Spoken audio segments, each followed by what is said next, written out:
Hi, I'm Justin with Vinyl Plank for Less Installations. We're redoing our showroom today, so I wanted to take this opportunity to show you some of the do's and don'ts with SPC vinyl plank. First off, we're going to start with some of the don'ts.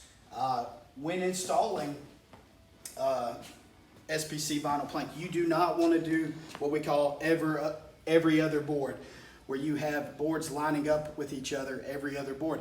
That creates weakness throughout your flooring without having them random. Also, something we see people install a lot is we call it the stair step.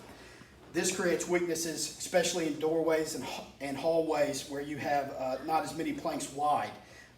You want to avoid this. One of the last things you want to avoid is getting your joints too close together. You want them to be at least the width of the board apart. So this is a 9-inch wide board, so you want them at least 9 inches apart, 9 inches away from each other like that, minimum, and installed randomly. Now, first things, when you go to install this floor, you want to check for levelness. And then after levelness, if you have to patch the floor or self-level it, you'll do that.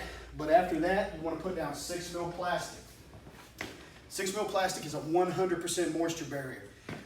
This will go on all your slabs, and if you're over a crawl space, you want to make sure it's on the ground underneath the crawl space. Also, you want to make sure that you have 1.5 square feet of airflow underneath your house for every 100 square feet. You also have to look out for certain types of insulations that have paper backing on them, especially a lot of the fiberglass ones. They tend to trap moisture between your joists.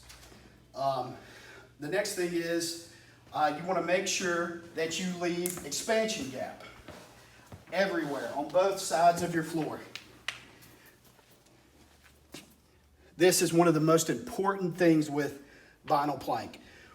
After you're done installing the floor, you'll install quarter round to cover up that gap. But this is a floating floor.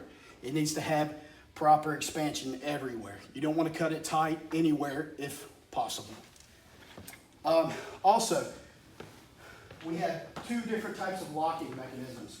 We have what we call a drop lock system, where you install the length of the board first, click it into the end, and tap it down. And then we also have your traditional type, where you click in the short end first, and then go down clicking your long end. Either type of floor that you have, you want to follow the same guidelines as no stair stepping, no every other boarding. Joints 7 to 9 inches apart depending on the width of your boards. This will give you a better installation, better looking installation, and guarantees that the floor will be a long-lasting floor for you. This floor is given strength by the interlocking system. Also, at Vinyl Plank for Less, we offer installation. All of our installers are licensed and insured and provide a 1-year warranty on installation. Our installations price start at $1.75 a square foot for basic installation. If there's anything we can do for you, please don't hesitate to contact us. Thank you.